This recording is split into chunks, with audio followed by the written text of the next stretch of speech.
और देखिए, पाकिस्तानी सेना के हवाले से खबर सामने आ रही है। जफर एक्सप्रेस हमले में बचाए गए 52 सैनिक। जी हां, सैनिकों को 135 विंग मैक ब्रिगेड बोलन पहुंचाया गया है। यह पाकिस्तानी सेना के सोर्सेस के हवाले से बताया जा रहा है। तो लगातार पाकिस्तान की तरफ से यह दावा किया जा रहा है कि किस तरह से सैनिकों को सुरक्षित बचाया गया है, जिसका खंडन भी बीएलए ने किया है। और पाकिस्तान के सूचना मंत्री अतल्ला तरार ने ऑपरेशन खत्म होने का दावा किया है।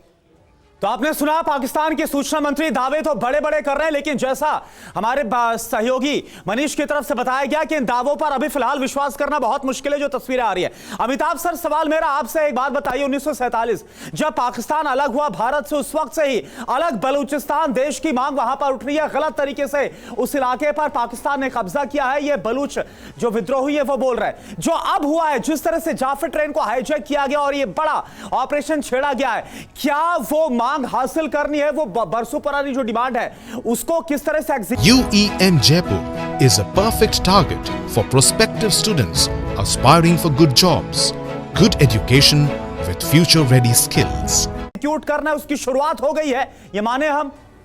देखिए, एक तो सबसे इंपॉर्टेंट है कि बलूचिस्तान कभी भी पाकिस्तान के साथ जाने को तैयार नहीं था। इतिहास भी अगर हम देखें और वर्तमान में जो ये तो एक वायलेंट कॉन्फ्लिक्ट है, अगर आप इनके नॉन वायलेंट कॉन्फ्लिक्ट को भी देखें, महरंग बलोच द्वारा जो लीड किया हुआ एक मूवमेंट है, उसको भी हम देखें तो इनकी मांगे क्या है। ये सबसे इम्पॉर्टेंट मांग है कि ये कहते हैं कि जो फोर्स्ड डिसअपियरेंसेस हुई हैं, जो आर्मी द्वारा या पैरामिलिट्री द्वारा की गई हैं, उनको रिवील किया जाए कि वो कहाँ हैं।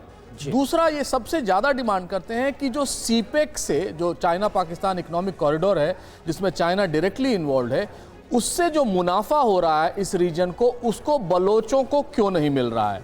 तो डिस्क्रिमिनेशन इनका बहुत बड़ा मसला है। तीसरा, ये ओवर्टली ये चाहते हैं, और अब इनको काफ़ी बल मिल गया है जब से सीपेक वहाँ ऑपरेट करने लगा है, और जिस तरह से देख रहे हैं डिस्क्रिमिनेशन हो रहा है और गैर बलोचों का वहाँ हस्तक्षेप बढ़ रहा है। उनका ये डिमांड है कि किसी भी तरह से हमें स्वायत्तता दी जाए। जो सिविलियन मूवमेंट है, जो पार्टी लेड मूवमेंट है, और जो आर्म मूवमेंट है, वो कह रहा है इनको इंडिपेंडेंट डिक्लेयर किया जाए। इतिहास में भी अगर देखें, अगर पुराने पन्नों को भी हम खंगालें, तो पाएंगे कि किसी न किसी तरह यहाँ के लोग कभी भी पाकिस्तान के साथ होना नहीं चाहते। बिल्कुल। और यहाँ सबसे बड़ा प्रोविंस होने के अलावा सबसे कम पॉपुलेशन है, बहुत ऑर्गेनाइज लोग हैं, स्ट्रैटेजिकली ये बहुत वेल प्लेस्ड है। ईरान, अफगानिस्तान और अरेबियन सी पाकिस्तान के अलावा इनके बॉर्डर्स हैं। तो ये अपने आप को स्वायत्त पहले से मानते थे, लेकिन अभी जो हालात उत्पन्न हो रहे हैं उसका सीधा एक कारण है कि वहां डिस्क्रिमिनेट किया जा रहा है बलोचों को। खासकर आपने सुना होगा कि पंजाबियों को अलग कर रहे हैं, कश्मीरियों को अलग कर रहे हैं, सिंधियों को अलग कर रहे हैं, बच्चे बूढ़े और उनको अलग कर रहे हैं। यानी इनका एक जो डिमांड है वो डिस्क्रिमिनेशन पे, उनका जो आयर है या गुस्सा है वो पंजाबियों के प्रति है, क्योंकि उन्होंने वो मानते हैं कि इनके चलते इनका डिस्क्रिमिनेशन हो रहा है। तो ये एक रीजनल डिस्क्रिमिनेशन का भी नतीजा है। बिल्कुल, वो इतिहास भी इसका सबूत है कि वो पाकिस्तान के साथ नहीं रहना चाहते। बिल्कुल, उनकी तरफ से आए बयानों में ये सेंटिमेंट भी साफ झलक रहा है। और देखिए, इस बीच एक और अपडेट है। जाफर ट्रेन ड्राइवर्स की वीडियो सामने आ गए हैं। कैसे छूटे ड्राइवर्स ने की परिजनों से बात। ड्राइवर्स ने कहा अल्लाह का शुक्रिया।